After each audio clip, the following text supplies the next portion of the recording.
Hey guys, welcome back to part two. I'm just gonna get right into it.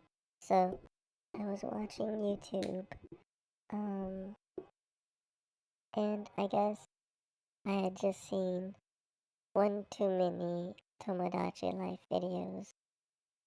It just seemed like one too many things about it.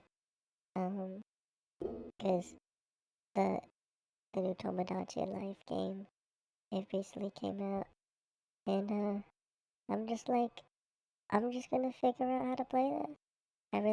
I just like, I'm tired of just watching other people play it. Sorry, I'm adjusting the mic.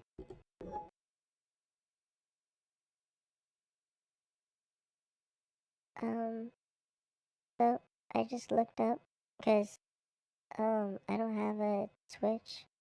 I don't have nearly enough money to buy a Switch, let alone a Switch and Tomodachi Life. So I just looked for emulators. Um, and I found one, and sorry, I need a drink.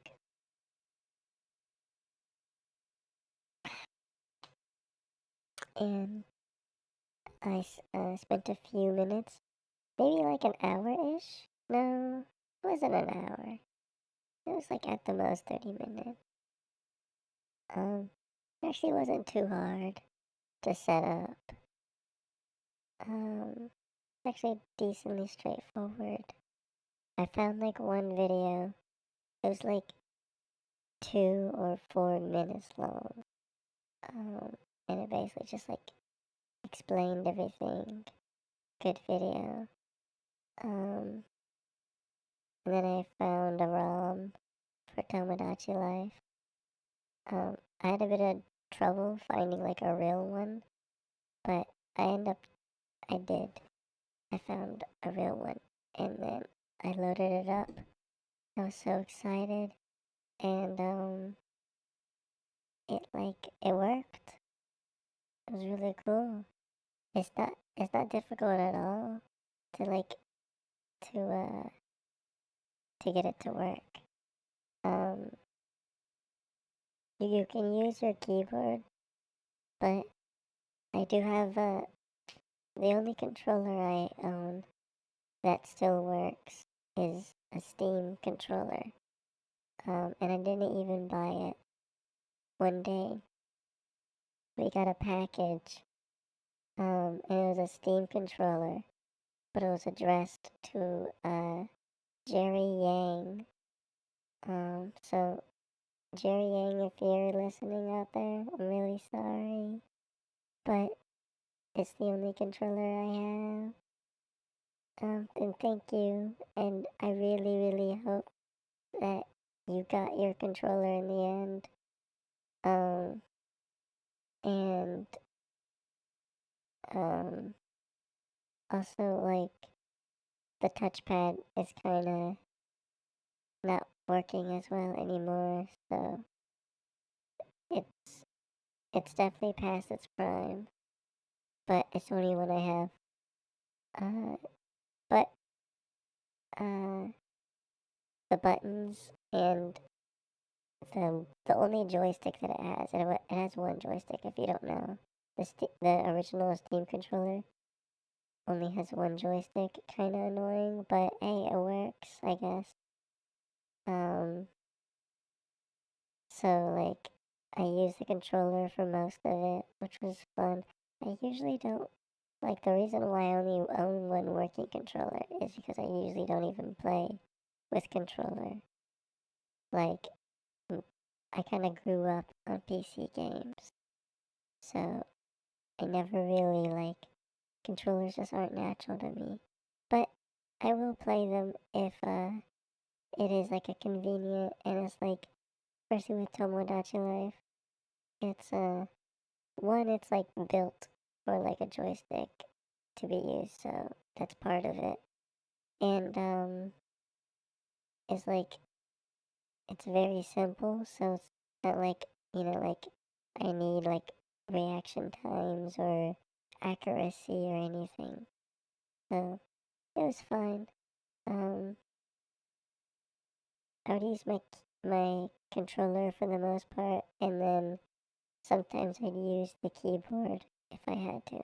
The one thing that is good is that the Steam controller and the Switch both have like A, B, X, Y button scheme. So that was just like, super useful to just like input that. Um, so that like I don't have to memorize which key goes to which one, because it's already there. And it's already organized in the way that's most convenient. Uh, but it was fun. I made like 4 Miis. Um, I'm just like making my friends right now. Still like learning the game. It's really fun. Um, it's like it's kind of like this is the Sims competitor that I was kind of like looking for. Cause it's like I like the Sims, but I'm tired of it now. I mean I haven't played it that much, so like I've been thinking about like playing it again, but maybe that's not gonna be so much right now because of this.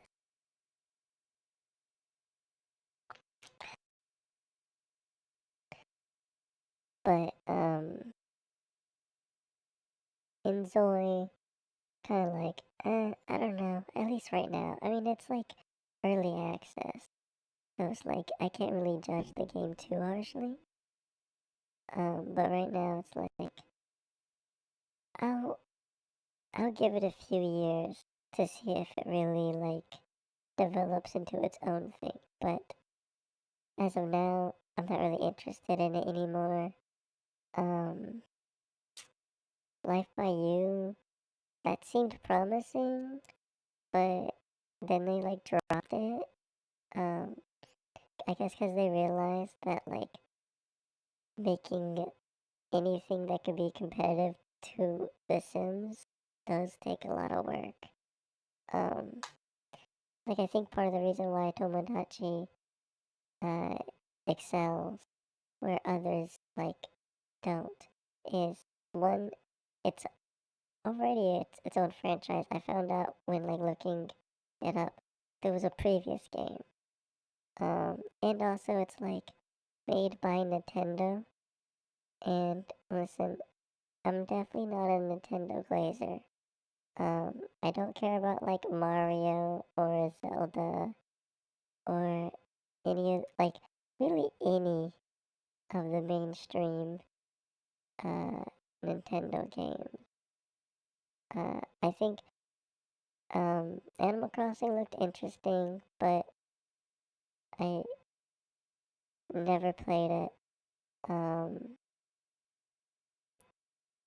but sometimes I will say they do have like a secret sauce, you know, je ne sais quoi. Um, Especially like sometimes their stuff just like it just fits well. It's like satisfying Lego connections. Specifically, like I owned a DS and a 3DS, and especially the 3DS. Like that was my first experience of like good hardware.